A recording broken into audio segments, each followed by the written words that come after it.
ഞാൻ കൊല്ലത്ത് നിന്ന് വരുവാണ്. എൻ്റെ പേര് സബിത. ഞാൻ ഇവിടെ വന്നതെന്ന് വെച്ചാൽ എൻ്റെ ഒരു അമ്മയുടെ റിലേറ്റീവ്സിൻ്റെ വഴിയാണ് ഞാൻ ഈ കൃപാസനത്തെക്കുറിച്ചും അമ്മ മാതാവിനെക്കുറിച്ചും യേശുവപ്പനെക്കുറിച്ചും ഞാൻ അറിയുന്നത്.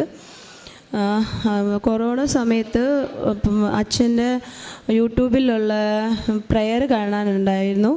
അത് കഴിഞ്ഞിട്ട് പിന്നെ കുറേ പ്രാവശ്യം ട്രൈ ചെയ്തായിരുന്നു അച്ഛനുമായിട്ടൊന്ന് ഓൺലൈനിൽ സംസാരിക്കാൻ വേണ്ടിയിട്ട്. അങ്ങനെ കുറേ പ്രാവശ്യം ട്രൈ ചെയ്തിട്ട് കിട്ടിയില്ല. പിന്നെ ദൈവത്തോട് പ്രാർത്ഥിച്ച് എൻ്റെ ഹസ്ബൻഡ് ഫോൺ ചെയ്തപ്പം അച്ഛന് കിട്ടി, ലൈനിൽ കിട്ടി. അച്ഛനോട് കാര്യങ്ങളെല്ലാം സംസാരിച്ചു. അപ്പം എൻ്റെ ഹസ്ബൻഡിൻ്റെ ജോലി പോയിട്ടുണ്ടായിരുന്നു. ഡൽഹിയിലായിരുന്നു ജോലി ചെയ്തുകൊണ്ടിരുന്നത്. കൊറോണ സമയത്തിന് മുന്നേ വീട്ടിൽ വന്ന് ജോലിയിൽ വിളിച്ച സമയത്ത് തിരിച്ച് പോകാൻ പറ്റാതെ ഇവിടെ ആയിപ്പോയി. അങ്ങനെ ആ ജോലി നഷ്ടപ്പെട്ടു. അങ്ങനെ 1.25 വർഷം ജോലി ഇല്ലാതെ ഞങ്ങൾ ഒരുപാട് കഷ്ടപ്പെട്ടു. അങ്ങനെ ഇരുന്നപ്പോഴാണ് എൻ്റെ ഈ റിലേറ്റീവ്സ് പറഞ്ഞിട്ട് ഇവിടത്തെക്കുറിച്ച് അറിഞ്ഞ് ഞങ്ങളിവിടെ വന്നു ഉടമ്പടി എടുത്തു. ഞാൻ 6 നിയോഗങ്ങൾ വെച്ചിരുന്നു. അതിനകത്ത് എനിക്ക് 4 കാര്യങ്ങൾ സാധിച്ചു തന്നു ദൈവമാതാവും യേശുവപ്പനും. അതിലൊന്നാമത്തെ കാര്യം എന്ന് വെച്ചാൽ എൻ്റെ ഹസ്ബൻഡിൻ്റെ ജോലിയുടെ കാര്യമായിരുന്നു ഞാൻ നിയോഗമായിട്ട് വെച്ചിരുന്നത്. ഞാൻ പ്രാർത്ഥിച്ചു, എൻ്റെ ഈ നഷ്ടപ്പെട്ടു പോയ അതേ ജോലി തന്നെ നല്ലൊരു കമ്പനിയിൽ അതേ നല്ല സാലറിയിൽ തന്നെ ജോലി കിട്ടണമെന്ന് ഞാൻ പ്രാർത്ഥിച്ചു. നിയോഗം എടുത്തു. 7 മാസത്തിനുള്ളിൽ തന്നെ എങ്ങനെയാണെന്ന് അറിയത്തില്ല, ബയോഡേറ്റ ഹസ്ബൻഡിൻ്റെ ബയോഡേറ്റ എവിടേക്കോ പോയി ആരുടെയൊക്കെയോ കൈമറിഞ്ഞു ഒരു നല്ലൊരു കമ്പനിയിൽ തന്നെ ആ ബയോഡേറ്റ എത്തിപ്പെട്ടു. അവിടെ എൻ്റെ ഹസ്ബൻഡിന് നല്ല ശമ്പളത്തിൽ തന്നെ അതേ സെയിം ജോലി തന്നെ, സിവിൽ എഞ്ചിനീയർ എന്നുള്ള സെയിം ജോലി തന്നെ അവിടെ കിട്ടുകയും ചെയ്തു. നല്ല സാലറിയും കിട്ടി. അതിനുശേഷം ഞാൻ രണ്ടാമത് വെച്ചിരുന്നത്, എനിക്ക് ഹെർണിയ എന്ന് പറയുന്ന ഒരു രോഗം ഉണ്ടായിരുന്നു. എനിക്ക് അറിയത്തില്ലായിരുന്നു. എൻ്റെ വയറിൽ എപ്പോഴും വേദനയും വയറിങ്ങനെ പെരുകി വരുന്ന ഒരു അസുഖമായിരുന്നു. അപ്പോൾ എല്ലാവരും പറഞ്ഞു എന്തോ അസുഖമാണ്, ഹോസ്പിറ്റലിൽ കൊണ്ട് കാണിക്കണമെന്ന്. ഞാൻ അത്ര കാര്യമാക്കി എടുത്തില്ല അത്. അങ്ങനെ ഒരു ദിവസം ഞാനത് ഡോക്ടറെ ഇങ്ങനെ കാണിച്ചു. എല്ലാവരും പറഞ്ഞുകൊണ്ട് ഡോക്ടറിനെ കൊണ്ട് കാണിച്ചപ്പോൾ ഡോക്ടർ പറഞ്ഞു സ്കാൻ ചെയ്യണം പറഞ്ഞു. സ്കാൻ ചെയ്തപ്പോഴാണ് അറിയുന്നത് എനിക്ക് ഹെർണിയാണെന്നുള്ളത്. അപ്പം ഞാൻ നിയോഗത്തിൽ വെച്ചിട്ടുണ്ടായിരുന്നു. ഇവിടെ വന്ന് ഉടമ്പടി എടുത്തപ്പോൾ ഞാൻ പറഞ്ഞു എനിക്ക് ഈ ഹെർണിയ എന്ന് പറയുന്ന രോഗം, ഓപ്പറേഷൻ എനിക്ക് പേടിയാണ്. ഓപ്പറേഷൻ ചെയ്യാതെ തന്നെ എൻ്റെ ദൈവമേ എൻ്റെ ഈ അസുഖം മാറ്റിത്തരണമെന്ന് ഞാൻ ദൈവത്തോട് പ്രാർത്ഥിച്ചു. അങ്ങനെ ഇവിടെ നേർച്ചയായി തന്ന ഉടമ്പടി തൈലവും ഉപ്പും തേനും എല്ലാം ഞാൻ വിശ്വാസ പ്രമാണം ചൊല്ലി തന്നെ ഉപയോഗിച്ചു. അങ്ങനെ ഇരിക്കെ തന്നെ ഞാനിപ്പം പിന്നെ കുറേ നാൾ ഡോക്ടറിനെ കാണാൻ പോയില്ല. ഡോക്ടർ പറഞ്ഞു വരണമെന്ന് പറഞ്ഞിട്ട് ഞാൻ പോയില്ല. ഈ ഓപ്പറേഷൻ പേടിച്ച് ഞാൻ പോയില്ല. കഴിഞ്ഞ 2023 ഡിസംബറിൽ ഞാൻ ഹോസ്പിറ്റലിൽ ചെന്നു. ഡോക്ടർ പറഞ്ഞു ഒന്നും കൂടി സ്കാൻ ചെയ്യണം എന്ന് പറഞ്ഞു. ഞാൻ അങ്ങനെ പോയി സ്കാൻ ചെയ്തു. അത്ഭുതമെന്ന് പറയട്ടെ, എൻ്റെ ദൈവത്തിൻ്റെ അനുഗ്രഹത്താൽ എൻ്റെ ആ ഹെർണിയ എന്ന് പറയുന്ന രോഗം പെട്ടെന്ന് തന്നെ അപ്രത്യക്ഷമായതുപോലെ ഡോക്ടർ തന്നെ ഞെട്ടിപ്പോയി. ഇത്രയും പെട്ടെന്ന് ഈ അസുഖം ഇങ്ങനെ മാറി എന്നുള്ളത്. എനിക്കിപ്പോൾ ആ ഹെർണിയ എന്ന് പറയുന്ന അസുഖം ഇല്ല. എൻ്റെ അസുഖം ദൈവം എനിക്ക് മാറ്റി തന്നു. മൂന്നാമതായിട്ട് എൻ്റെ ഇളയ മകന് ജനിച്ചപ്പോഴേ ഹാർട്ടിനൊരു 6-7 ഹോളുണ്ടായിരുന്നു.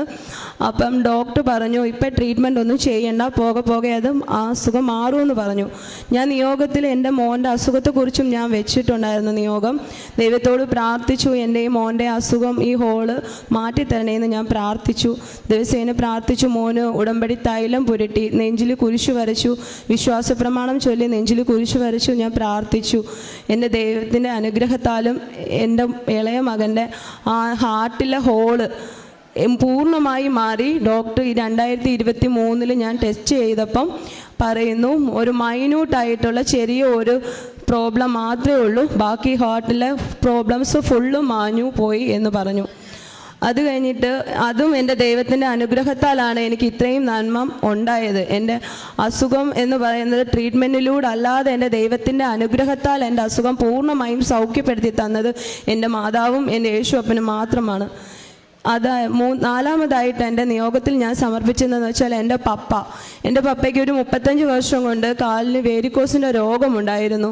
പപ്പയ്ക്ക് പക്ഷേ തികഞ്ഞ ഒരു ഹിന്ദു സമുദായത്തിലെ ഒരു വിശ്വാസമാണ്. പപ്പയ്ക്ക് ഇതിലൊന്നും വിശ്വാസവും കാര്യങ്ങളും ഒന്നുമില്ല. പക്ഷേ എനിക്കിതിൽ നല്ല വിശ്വാസമായിട്ട് ഞാൻ പണ്ട് മുതലേ പ്രാർത്ഥിക്കുകയും ഇടിക്കുകയും എല്ലാം ചെയ്യുന്ന ഒരു വ്യക്തിയായിരുന്നു. എൻ്റെ പപ്പയെ ഞാൻ ഇതിലോട്ട് വിശ്വസിക്കുകയും പ്രാർത്ഥിക്കുകയും ചെയ്തപ്പോൾ എന്നെ കുറ്റം പറഞ്ഞു. എന്നെ പള്ളിയിൽ കൊണ്ടുപോകുന്നവരെയൊക്കെ കുറ്റം പറഞ്ഞ് വഴക്ക് പറയുകയൊക്കെ ചെയ്തു. പപ്പയുടെ ഒരു 30 35 വർഷം കൊണ്ടുള്ള വേരിക്കോസിൻ്റെ അസുഖത്തെ പറ്റി ഞാൻ നിയോഗത്തിൽ സമർപ്പിച്ചു പ്രാർത്ഥിച്ചായിരുന്നു. എൻ്റെ പപ്പയോട് ഞാൻ പറയും, കൂടെ സമയം കിട്ടുമ്പോഴേക്കും ഞാൻ പപ്പ അടുത്ത് ഈ കാര്യത്തിൽ പറയുമ്പോൾ പപ്പ അതത്ര വിശ്വാസത്തിൽ എടുത്തിട്ടില്ല. ഞാൻ നിയോഗം വെച്ചു, ഞാൻ എൻ്റെ പപ്പയുടെ അസുഖത്തെ കുറ്റി പറഞ്ഞു. പപ്പ എപ്പോഴും ഒരു പുച്ഛഭാവത്തിൽ സംസാരിക്കുകയും ചെയ്തിരുന്നു. എപ്പോഴും ഞാൻ ദൈവത്തോട് പ്രാർത്ഥിച്ചു, എന്തെങ്കിലും എൻ്റെ അച്ഛനെ ഇവിടെ എൻ്റെ ദൈവത്തിനെ അറിയാനുള്ളൊരവസരം എൻ്റെ പപ്പയ്ക്ക് ഒരുക്കി കൊടുക്കണമെന്ന് ഞാൻ ദൈവത്തോട് പ്രാർത്ഥിച്ചു. എൻ്റെ പപ്പയുടെ കാല് ഒരുപാട് എടുത്തിട്ട് ട്രീറ്റ്മെൻറ്റ് ചെയ്തിട്ട് ഒന്നും കുറഞ്ഞില്ല. 2-3 പ്രാവശ്യം ഓപ്പറേഷൻ ചെയ്തു, എന്നിട്ടും കുറഞ്ഞില്ല. കാല് മുറിക്കേണ്ട അവസ്ഥ വരെ വന്നു. കാല് മൊത്തം വെട്ടിപ്പൊളർന്നു, കീറിയ പോലെയായി, വ്രണം ഒഴുകുകയും ചോര ഒലിക്കുന്ന പോലെയായി. അവസാനം പപ്പ കിടന്ന് ഉറങ്ങിയപ്പം ഞാൻ പപ്പ അറിയാതെ തന്നെ ഉറക്കത്തിൽ ഞാൻ ചെന്ന് കയ്യിൽ തൊട്ട് വിശ്വാസ പ്രമാണം ചെല്ലും, തേൻ പുരട്ടി കൊടുക്കുകയൊക്കെ ചെയ്യുമായിരുന്നു. പപ്പ ഇതൊന്നും അറിയത്തില്ലായിരുന്നു. അങ്ങനെ ഒരു ദിവസം പപ്പ ഉറങ്ങിക്കിടന്ന സമയത്ത് 2023 ഉറങ്ങിക്കിടന്ന സമയത്ത് പപ്പേനെ സ്വപ്നത്തിൽ കാണിച്ചു, വെഞ്ചരിക്കുന്ന ഒരു മാതാവുണ്ട്, അവിടെ നീ പോയതിന് ശേഷമേ നിൻ്റെ ഈ അസുഖം മാറുള്ളൂ എന്ന് പറഞ്ഞു. പപ്പ രാവിലെ ഉറക്കം എണീറ്റിട്ട് എന്നോട് പറഞ്ഞു, മോളെ എനിക്കൊരിങ്ങനൊരു സ്വപ്നത്തിൽ ഒരു ദർശനം തന്നു, അത് ഏത് പള്ളിയാണെന്ന് എനിക്ക് അറിയത്തില്ല, മോക്കറിയാമെന്നുണ്ടെങ്കിൽ അതൊന്ന് പറയാൻ പറഞ്ഞു. ഞാൻ അന്നേരം ഞങ്ങൾ കൊല്ലത്തായതുകൊണ്ട് അവിടെ കൈകുട്ടീശോയുടെ പള്ളിയുണ്ട്, വേളാങ്കണ്ണി മാതാവിൻ്റെ പള്ളിയുണ്ട്. ഞാൻ മുടങ്ങാതെ എല്ലാ ആഴ്ചകളിലും എനിക്ക് പോകാൻ പറ്റുന്ന ദിവസങ്ങളിലെല്ലാം ഞാൻ പോകുന്ന ഒരു വ്യക്തിയാണ്. അപ്പം ഞാൻ പറഞ്ഞു, പപ്പയെ ഒരു കാര്യം ചെയ്യും, മാതാവിൻ്റെ അടുത്തും കൈകുട്ടീശോയുടെ അടുത്തും ചെന്ന് പ്രാർത്ഥിക്കണം, പ്രാർത്ഥിച്ചിട്ട് അവിടുത്തെ അച്ഛനെ കാണാൻ പറ്റുമെങ്കിൽ അച്ഛനോട് ഈ കാര്യം സംസാരിക്കണം, അച്ഛൻ അപ്പം കറക്റ്റായിട്ട് പറഞ്ഞു തരും. പിന്നെ ഈ പറഞ്ഞ പള്ളി എന്ന് വെച്ചാൽ ഞാനിവിടെ ആലപ്പുഴ പോയ പള്ളിയാണെന്ന് പറഞ്ഞു. അങ്ങനെ പപ്പ അന്ന് തന്നെ വൈകിട്ട്, ഒരു ബുധനാഴ്ചയായിരുന്നു, വൈകിട്ട് തന്നെ ചെന്നു, രണ്ടിടത്തും പോയി പ്രാർത്ഥിച്ചു. അച്ഛനെ കണ്ടു, അച്ഛനോട് സ്വപ്നത്തിലെ വിവരണം പറഞ്ഞപ്പോൾ അച്ഛൻ പറഞ്ഞു, ഇത് കൃപാസനം എന്ന് പറയുന്ന പള്ളിയിലാണ് നിങ്ങളെ സ്വപ്നത്തിൽ കാണിച്ചു തന്നത്, അതുകൊണ്ട് അവിടെ തന്നെ ചെന്ന് നിങ്ങൾ പ്രാർത്ഥിക്കണം, അപ്പം നിങ്ങളുടെ കാല് സൗഖ്യപ്പെടുമെന്ന് പറഞ്ഞു. പിറ്റേ ആഴ്ച തന്നെ ഓഗസ്റ്റിൽ തന്നെ പപ്പ ഇവിടെ വന്നു ഉടമ്പടിയൊന്നും എടുത്തില്ല, ദൈവത്തിന് അമ്മയെ കണ്ടു, യേശുപ്പനെ കണ്ടു, പ്രാർത്ഥിച്ചു. ഇവിടുന്ന് ഒരു ഫോട്ടോയും വാങ്ങിച്ചുകൊണ്ട് പോയി നല്ല രീതിയിൽ ഇവിടുന്ന് പ്രാർത്ഥിച്ചു വീട്ടിൽ വന്നു. ഇപ്പം തികച്ച ഒരു വിശ്വാസിയാണ് എൻ്റെ പപ്പ. പപ്പയുടെ അസുഖം, ആ കാല് മുറിച്ച് ചോര ഒലിച്ച് മുറിക്കേണ്ട അവസ്ഥയിൽ വന്ന പപ്പയുടെ എൻ്റെ കാല് പൂർണ്ണമായും സൗഖ്യപ്പെട്ട് ആ മുറിവ് മുഴുവനും കരിഞ്ഞു, പൂർണ്ണ ഒരു വിശ്വാസിയായി മാറി. ഇപ്പം എൻ്റെ പപ്പയ്ക്ക് ആ ദൈവം കഴിഞ്ഞിട്ടേ ഉള്ളൂ മറ്റേ എന്തും. ഈ 4 നിയോഗങ്ങളും എനിക്ക് സാധിച്ചു തന്നത് എൻ്റെ മാതാവും എൻ്റെ യേശുപ്പനും മാത്രമാണ്. ഞാനിവിടെ വരാനുണ്ടായതും എല്ലാം എൻ്റെ ആ ചേച്ചി വഴിയും ഇവിടെ ഓൺലൈനിലൂടെ അച്ഛൻ്റെ ഉടമ്പടിയിൽ കാണുകയും ചെയ്തു, പ്രേയർ കണ്ടു, പിന്നെ അച്ഛനെ വിളിച്ചപ്പോൾ കിട്ടി, അങ്ങനെ സംസാരിച്ചതിലൂടെയാണ്. എനിക്കിപ്പം എൻ്റെ ഒരു ദൈവം കഴിഞ്ഞിട്ടേ ഉള്ളൂ എനിക്ക് എന്തും. ഞാൻ പ്രാർത്ഥിക്കാതെ നിയോഗത്തിൽ വെക്കാത്ത ഒരുപാട് കാര്യങ്ങൾ എനിക്ക് ദൈവം സാധിച്ചു തന്നു. അതിന് ദൈവത്തിന് 1000 നന്ദി. എൻ്റെ മാതാവിനും എൻ്റെ യേശുപ്പനും 1000 നന്ദി. ഈ ജീവിതം മുഴുവനും ഞാൻ എൻ്റെ ദൈവത്തോട് കടപ്പെട്ടവളാണ്, ഞാനും എൻ്റെ കുടുംബവും. പത്രം ഞാൻ കൊടുത്തിട്ടുണ്ട്. ഇപ്പം ഞാൻ വീണ്ടും എടുത്തിട്ട് എനിക്ക് പുതുക്കാൻ പറ്റിയിട്ടില്ലായിരുന്നു, ഞാൻ ഇപ്പോഴാണ് വന്നത്. അപ്പം എനിക്ക് പത്രം കിട്ടിയിട്ടുണ്ട്, അത് മുഴുവനും ഞാൻ കൊടുത്തു തീർക്കും. എൻ്റെ ദൈവം അതിനെ സഹായിക്കുമെന്ന് എനിക്ക് ഉറച്ച വിശ്വാസമുണ്ട്. ഒന്നും മനന്തൊന്ന് വിളിച്ചപ്പോഴൊക്കെയും എന്നെ വിളി കേട്ടത് എൻ്റെ ദൈവം മാത്രമാണ്. 1000 നന്ദി, എൻ്റെ ദൈവത്തിന് 1000 നന്ദി. പത്രോസ്ലീഹായുടെ 1-ാം ലേഖനം 2:24-25 തിരുവചനങ്ങളിൽ അവൻ്റെ മുറിവിനാൽ നിങ്ങൾ സൗഖ്യമുള്ളവരായി എന്ന് തിരുവചനം അരുളി ചെയ്യുന്നുണ്ട്. തൻ്റെ നാമം വിളിച്ചപേക്ഷിക്കുന്നവർക്കെല്ലാവർക്കും കൃപയ്ക്കുമേൽ കൃപ പ്രദാനം ചെയ്യുന്ന തമ്പുരാൻ്റെ കരുതലുള്ള കരുണയുടെ മുഖമാണ് നമുക്ക് അനുഭവ സാക്ഷ്യങ്ങളിൽ അത് കേൾക്കുമ്പോൾ നമുക്ക് മനസ്സിലാകുന്നത്. യോഹന്നാൻ 1:16 അവൻ്റെ നാമത്തിൽ വിശ്വസിക്കുന്നവർക്കെല്ലാം കൃപയ്ക്കുമേൽ കൃപ എന്ന തിരുവചനം അരുളി ചെയ്യുക.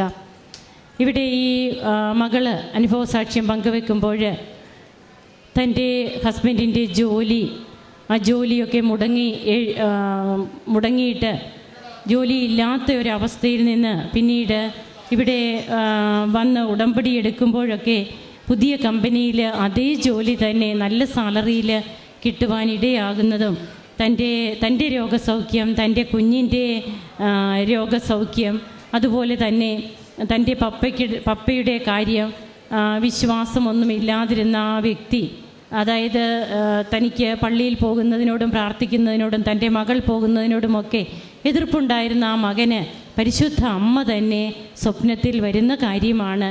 അമ്മ വന്ന് പറയുന്നു, നീ പള്ളിയിൽ വരണം, അങ്ങനെ അദ്ദേഹം ഇവിടെ വരാനിടയാവുകയും പിന്നീട് കിട്ടിയ സൗഖ്യത്തെക്കുറിച്ചുമൊക്കെയാണ് നാം കേട്ടത്. 35 വർഷത്തോളം താൻ അനുഭവിച്ചു കൊണ്ടിരുന്ന ആ ഒരു ദുരിതത്തിൽ നിന്ന്, വേരിക്കോസ് വെയിൻ മൂലമുണ്ടാകുന്ന അസ്വസ്ഥതകളിൽ നിന്ന് ആ മകന് പരിപൂർണ സൗഖ്യം ലഭിക്കുകയാണ്. തൻ്റെ ജീവിതം മുഴുവനും താൻ ഇനി മുമ്പോട്ടും ഈ ദൈവത്തെ അറിഞ്ഞ് മാത്രമേ പോകൂ എന്നൊക്കെ പറഞ്ഞ് ഇവിടെ നിന്ന് സാക്ഷ്യം പറയുമ്പോൾ ഇതൊരൊറ്റപ്പെട്ട സാക്ഷ്യമല്ല. ഇവിടെ വന്ന എത്രയോ മക്കളാണ് ഇങ്ങനെ പരിശുദ്ധ അമ്മയ്ക്കും ഈശോയ്ക്കുമൊക്കെ അവരുടെ ഹൃദയത്തിൽ സ്നേഹം നിറഞ്ഞിട്ട് അവരിങ്ങനെ ഈശോയോടും അമ്മയോടുമൊക്കെ വാക്ക് കൊടുക്കുകയാണ്, അവർ പറഞ്ഞിട്ട് പോകുന്നുണ്ട്. തീർച്ചയായും ജീവിക്കുന്ന ദൈവം, സത്യദൈവം നമ്മുടെ ജീവിതത്തിൽ ഇടപെടുന്നു എന്നുള്ളതാണ് അനുഭവ സാക്ഷ്യങ്ങളിലൂടെ നമുക്ക് മനസ്സിലാവുക. കരങ്ങളടിച്ച് നമുക്ക് ഈശോയ്ക്കും അമ്മയ്ക്കും നന്ദി പറയാം, ദൈവത്തെ ആരാധിക്കാം, മഹത്വപ്പെടുത്താം. അത്യപൂർവ ദൈവാനുഭവങ്ങൾ ഇനി നിങ്ങൾക്കും സ്വന്തം. ഈ യൂട്യൂബ് ചാനൽ ഇതുവരെ സബ്സ്ക്രൈബ് ചെയ്തിട്ടില്ലെങ്കിൽ ഇപ്പോൾ തന്നെ സബ്സ്ക്രൈബ് ചെയ്യുക. ഈ വീഡിയോ ഇപ്പോൾ തന്നെ നിങ്ങളുടെ സുഹൃത്തുക്കൾക്ക് ഷെയർ ചെയ്തുകൊണ്ട് കർത്താവിൻ്റെ പ്രേക്ഷിതരാകുക.